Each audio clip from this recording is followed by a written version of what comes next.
Hello, everyone, and welcome to another NintendoFuse Industry Talk. I'm your host, Barry, and today I am joined by a very special guest. I'm joined by Tommaso Bonanni, the founder and game director at Caracal Games Studio.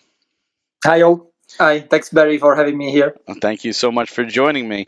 For those of you that don't know, Caracal Games Studio just put out a brand new release that's on PC and Switch right now. It's called Star Overdrive. Star Overdrive is this open world adventure where you play Bios, who's on the hunt for his lost lover. Naus, I guess is how you say it. You're on the planet Sebet, and you're exploring, and there's a bunch of mysteries and hidden obstacles, and there's towers to explore, there's mines to explore, there's bosses to fight, there's races to win. There's a lot to this game, tons of stuff to craft. But before we talk about Star Overdrive, let's let everybody get to know you. So my first question is just tell us about yourself, how you got into the game industry, and what's your background like? Oh, it's a very weird one actually. I'm from Italy, from Rome, and I am graduated. I have a master degree in archaeology, so it's something completely different from video games. But I'm very proud of my course of studies, But while my friends during free time they were reading stuff about archaeology, studying that kind of things, I was playing video games. So I understood that what I loved to do was making video games. I've always been a creative person. I used to play instruments, sing, paint, do a lot of stuff. But I understood that video games was something that really could help me in express what I want to create. And yeah. So I stopped to play Minecraft and other stuff, and I started to study alone a real engine. And yeah, I founded a studio more than 10 years ago at this point, which is Caracal Games, and we developed a couple of video games right away. Then we did a lot of works with a lot of important tickets in the industry. We worked with Wired, we worked with Gearbox importing some of their games, but we love to do games. I love to do games in any way. I developed a Game Boy game like a couple of years ago. I released it on Game Boy and also on Nintendo Switch, but probably it's the only game that has been released on those two consoles at the same time. And now we are releasing Star Overdrive, which is a super huge game. It's the biggest that we ever work as a team because people from Caracal Games are also have worked in AAA. They worked in Ubisoft and in Techland, in other places. So Caracal Games is a very small studio that I put together in this during this year. Oh, that's understating it. It's a very ambitious game, especially for a small studio. So you mentioned how while all your colleagues were reading archaeology, you were sitting there playing video games, and did you know at that point, like, hey, you know what? I'm going to school for archaeology, but this is my passion. This is what I want to do. Yeah, it happens like that. I love archaeology. I continue to study during my free time when I can. And my girlfriend, she teaches Middle Ages history at university in Italy. So it happens that it's something that is still part of my life. But yeah, just creating video games. I'm a collector of video games, and I love them, and it just it's something that I love too much, and it needs to be your work.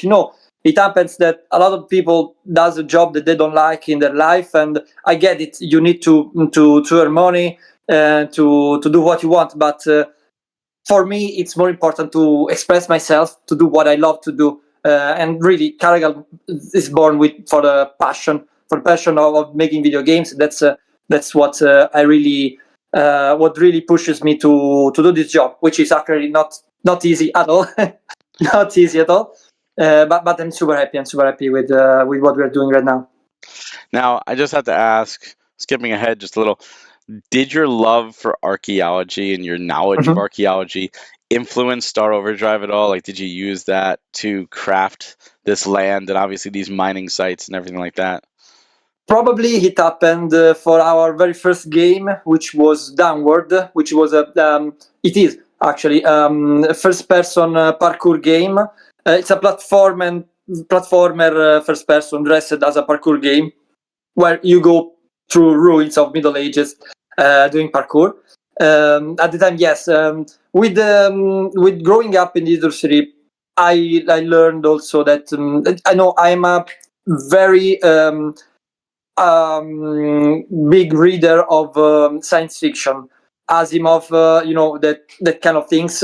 Like a lot. I love the classic science fiction, so this game is more towards that. I'm also a very big fan of Star Trek, the classic Star Trek. It's like all my family actually. I contact all my family now loves Star Trek, all TOS, also Next Generation, all those kind of stuff of that period, and I wanted to do something sci-fi in this with this game. You accomplished that. This is very much a sci-fi game. So you mentioned Downward, but what Yeah, was it like working on some of the? You have a couple earlier games. You got like Okunaka. You got 2021 Moon Escape. You yeah. got Traumatarium. Like, what was it like working on those games first, and how did your experience working on those translate over to Star Overdrive? Wow, very interesting question. I would say that Downward was our very first game. We didn't know what we were doing at the time. It was back 10 years from now, and we learned everything there. What it means to release a game. At the time it was on Steam. And but with Dokunoka, for example, we learn more about art direction. I learned more about art direction because I'm doing creative direction in Star Overdrive, which Okunoka is all about art. And with other projects, a lot of things like how to port a game, how to work with a first party to port a game on their console, that kind of stuff. It was very, very important. A project that taught me a lot was actually the Game Boy game. It's hard to think, but the Game Boy game 2021 Moon Escape, because it was the very first game that I did all on my own, all of the aspects except for the music, but all of the aspect of the development, I covered all of them, and I learned more about the work on everyone else. And now that I produced this game, basically I manage all the people that work in Caracal. I have a clearer vision of what they do and how is their work on a smaller scale, of course, but it helped me a lot to understand how I don't know, a programmer thinks instead of how creative people thinks. It's you need to blend and shift between these kind of different mindsets during the development. And but yeah, it has been a very long journey, and everything we can see, everything that last 10 years helped me a lot with Star Overdrive. But you can imagine a project this big, how much thing you can learn, especially in this last period when we launched the game. We understood a lot of things on a scale that we never experienced, because I was saying this is our very first big game, and everything happens in a completely different scale. Oh yeah, for sure. Star Overdrive is a massive game, and I'm just kind of curious. You mentioned Star Trek, you mentioned your love for sci-fi. How did you go from games like Downward and 2021 Moon Escape to Star Overdrive? How did this come to be? It's such a fantastical world with so many cool ideas. You got the hoverboard, you got the keytar as a weapon, you got music as a big thing, cassette tapes as power ups and as logs, and there's a lot of charm and unique stuff to this game. How did this come to be? Like, where did this come from? It's a very hard question. I would say that the baseline of all the things that you mentioned right now is nostalgia, probably from when I was a kid.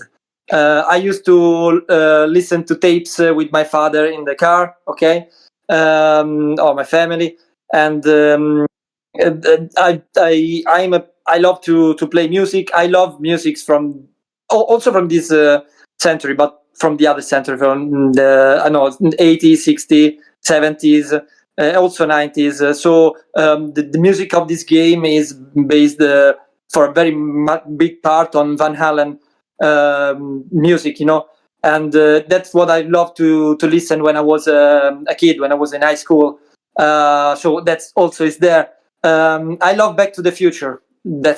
Everyone loves Back to the Future, of course, but no one ever decided to do. Let's do a overboard centric game where the overboard is this important in the game. There are other games with the overboard, of course, but in this game, it's the center. It's one of the protagonists, you can say, in the game, and also. But the very first sparkle of idea about making a game with your hoverboard was born from an anime series, which was Eureka 7. Basically, there are guys, young guys on the hoverboards going around the world and doing tricks and stuff like that. It's not the same, but it's very similar. And there is when I had a first spark, like it would be cool to make a hoverboard game. But after that, of course, we built the idea from everyone that we love, from everything that we love, and from what inspires us to do things. Because we want to feel motivated while working on stuff. We need to put their stuff that we love to do. You know what's crazy is the hoverboard's not only your mode of transportation, but you can come separately. You could hop off the board. The board can attack. The board can defend you. Like, you have a bond with the board. Like, that's such a really unique idea. And another aspect is when you're surfing, for lack of better words, around the world, you could pull off tricks to help you boost.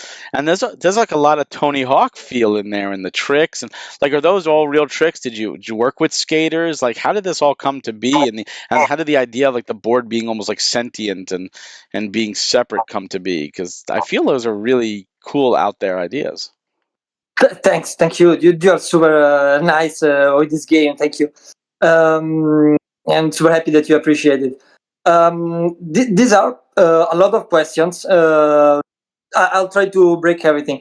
We wanted to Overboard to be at the center of the game. That needs to be the selling point of the game. Okay, and so it needs to be there for all the system of the game. So combat, it does in combat in two ways. Like, it helps combat that you do on the melee, like with switching the sword, let's call it, but it's a kita, but yeah, you're switching the sword. And also you do a combat while on the overboard chasing the giant worms that you see. So those kind of combats. It helps you because when you're not overboarding, it's a jetpack.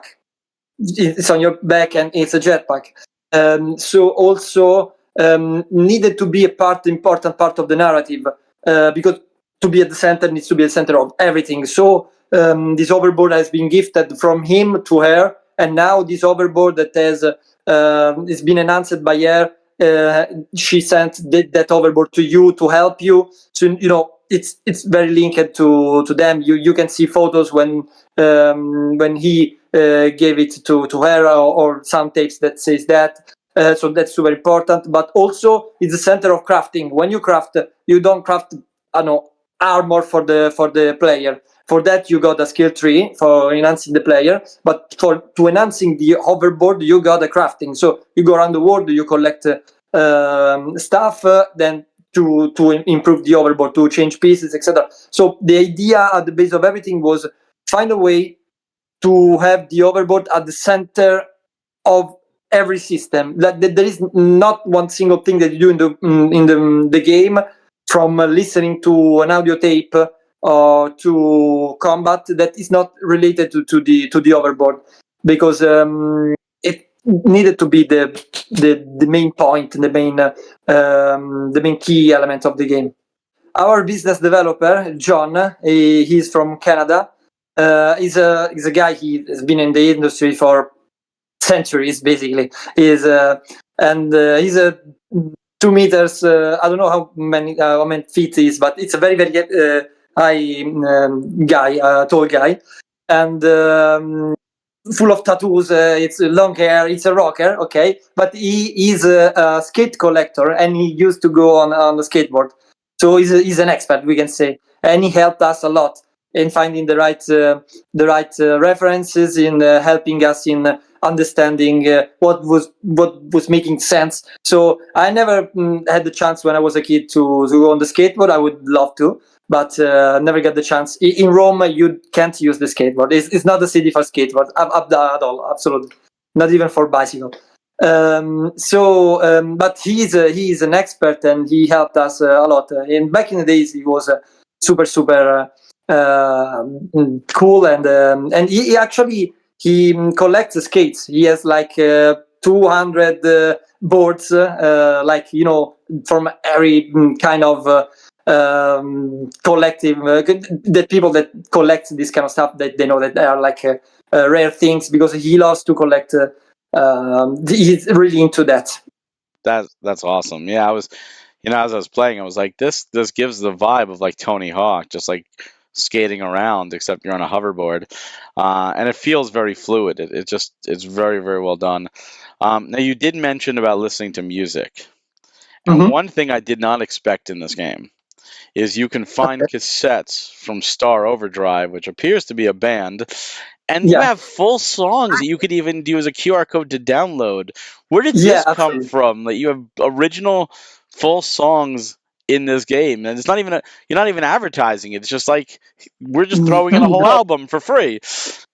Yeah, absolutely. Basically, we're not advertising that because we don't know how to do that.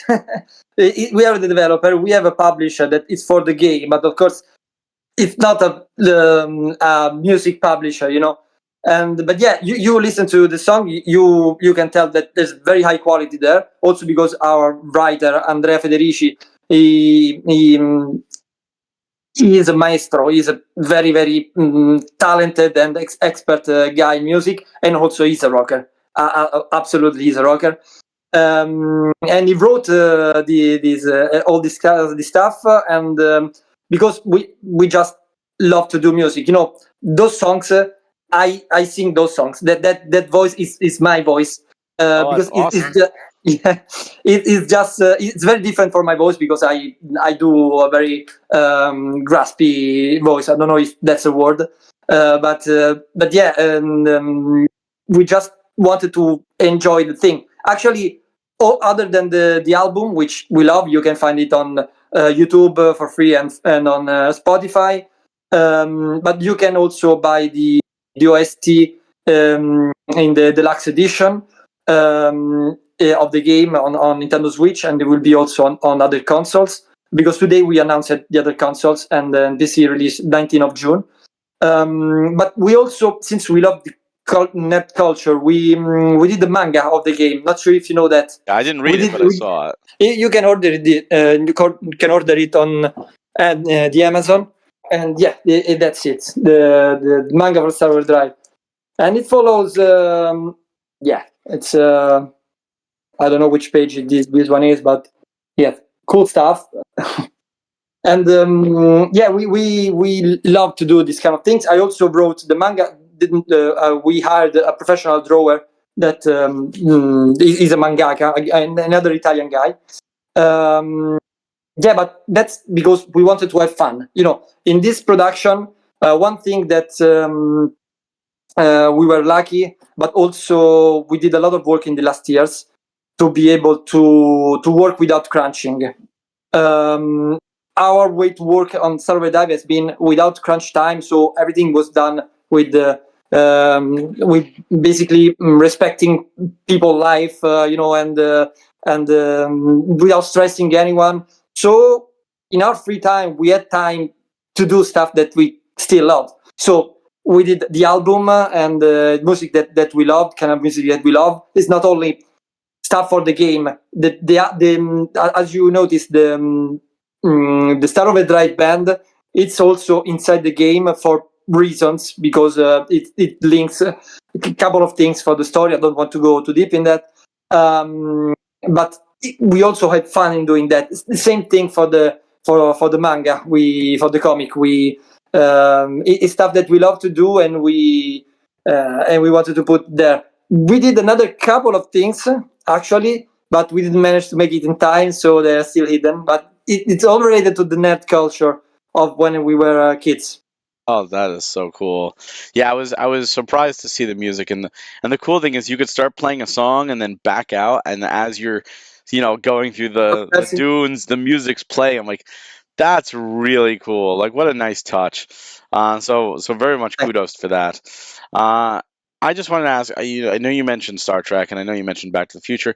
Were there any other inspirations for this fantastical world that you created, or were those the only two?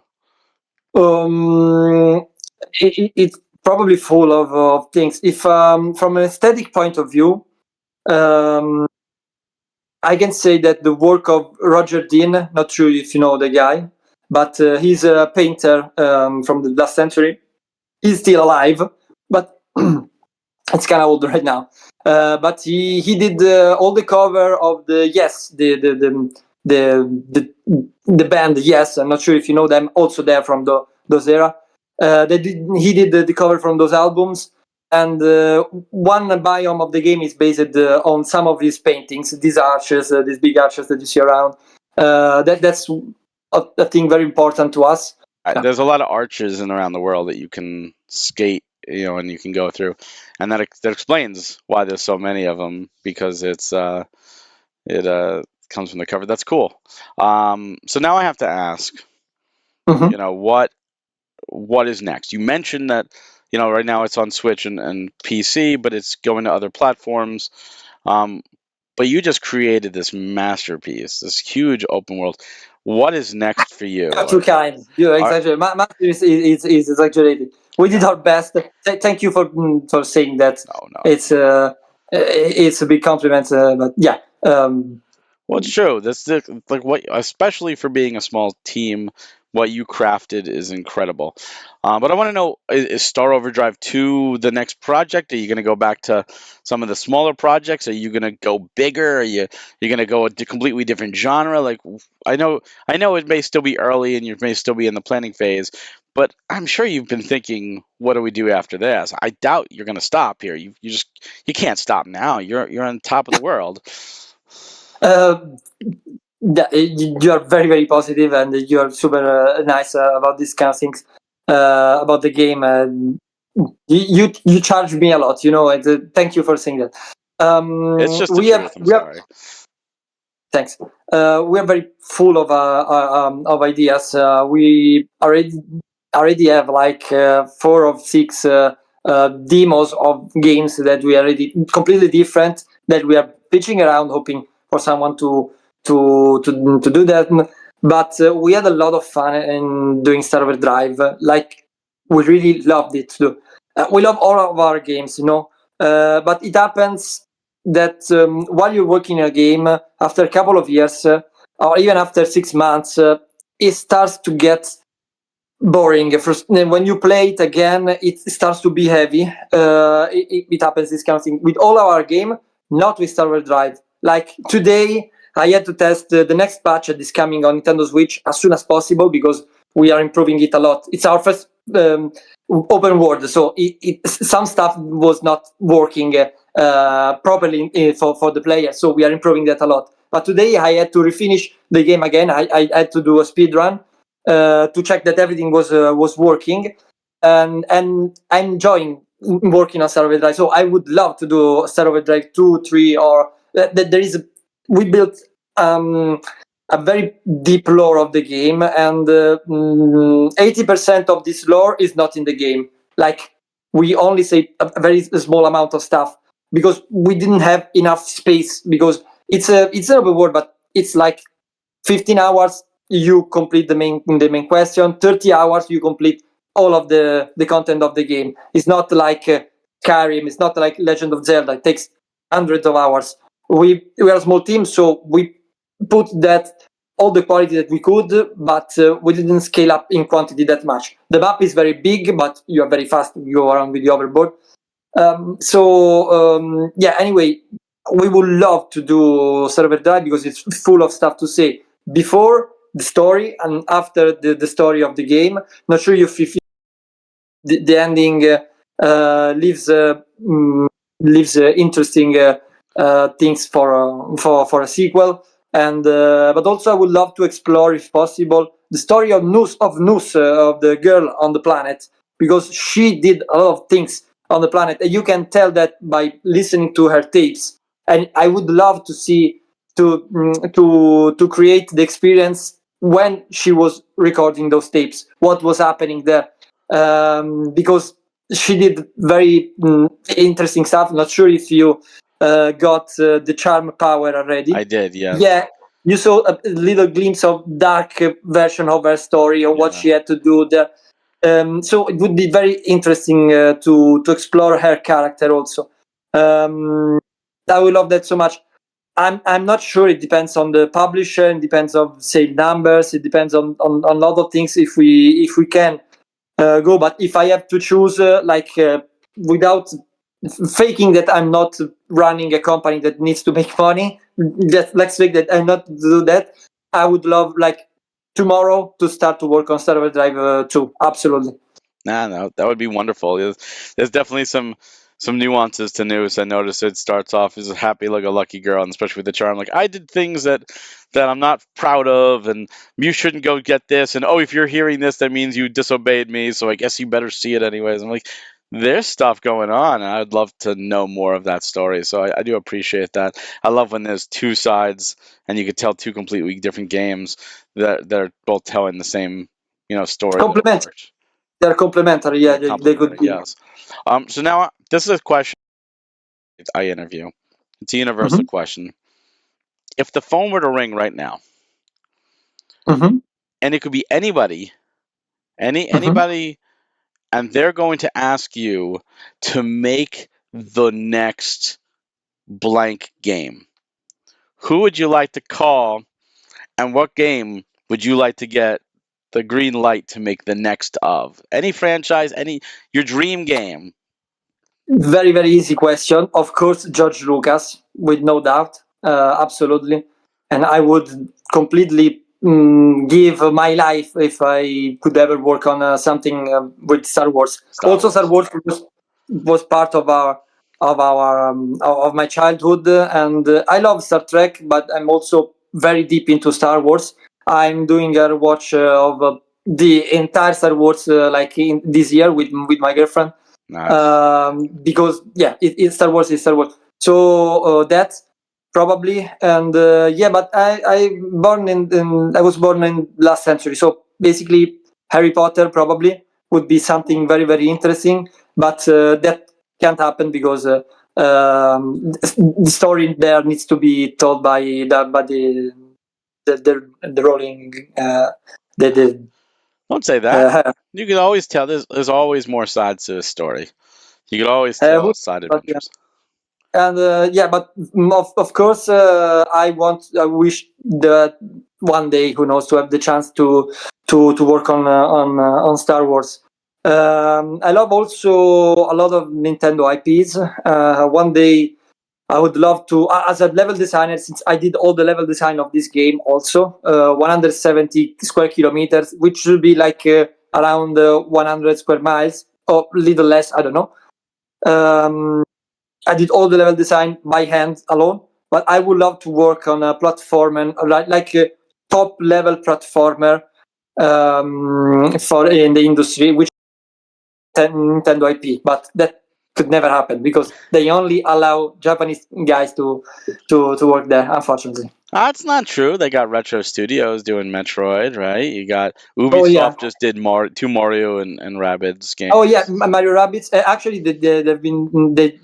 The Italian team did it. Actually, Yeah. I know them. Yeah. Yeah, it was not a performer, but it was a Mario. Yeah, who knows? But All right, so Star Overdrive has a really unique aspect that at first I absolutely hated in the level design, and I'm still no, not exactly the biggest fan because of the difficulty, but the genius of it. You have areas that are like high up, and below you're like in these little caverns, and and okay, and you can but there's also like you can climb the rock. I noticed, and I'm like, that's yeah, one way to get you up got there. I'm like, that's really really cool. So at first I hated it because it was like, oh, this is not as fun. But then I was like, there's a genius to this. There's a difficulty. There's a higher level area, and I'm like, That's cool. So see, you could bring stuff like that to a Nintendo game. So never say never.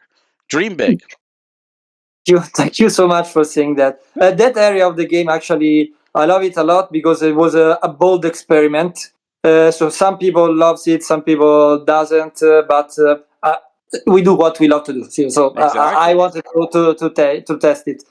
In the next game, probably I would do something more easy on in that, because that area. But you can skip it. It's everything is like you don't. It's not mandative to do. So Yeah. that's. But anyway, thank you for the kind words. You're awesome. It's true. No. It's like I said. I was just exploring. You know, it's an open world game, exploring. So now talked a lot about Star Overdrive.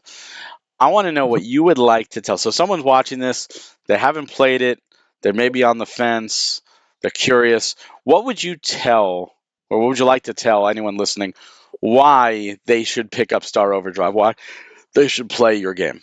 I would say because it's a game that represents for us something bigger than the game itself.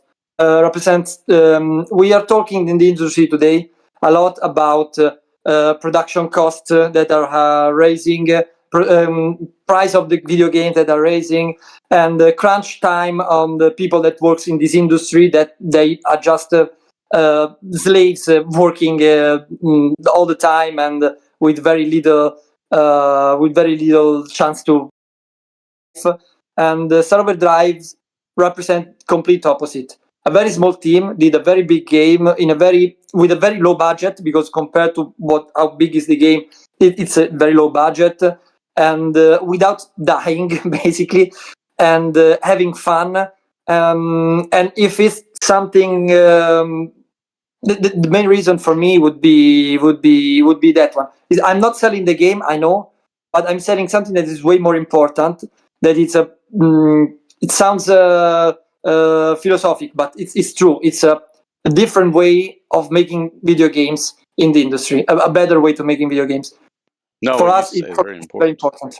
Yeah, no, that's incredibly important. So if you're listening to this, thank you so much. If you want to know more information about Star Overdrive and for Caracal Games, you can go to caracalgames.com. You can find them on Instagram at star_overdrive, and you can also find them on Twitter or X at Caracal Games. So please check them out and check out Star Overdrive. It is out now on Steam. You could get it there. You could wishlist it. It's also out on Switch. And you said what, June 7th for other platforms. So give this game a try if you're remotely interested, and check out their back catalog as well. Tommaso, thank you so much for your time. Really Thank do you for appreciate it. inviting me. Thank you for inviting me. The pleasure was all mine. And if you enjoy interviews like this, please subscribe to NintendoFuse on Instagram and social medias and YouTube, as well as go to NintendoFuse.com. We have other industry talks like this. We've got game chat reviews, which there will be a Star Overdrive game chat review, if not when this goes up shortly after. So please check that out, as well as our bi-weekly podcast, where we talk about all things Nintendo in the industry. So please come check us out there. Thank you so much for watching, listening. Hope you all have a wonderful day. Take care.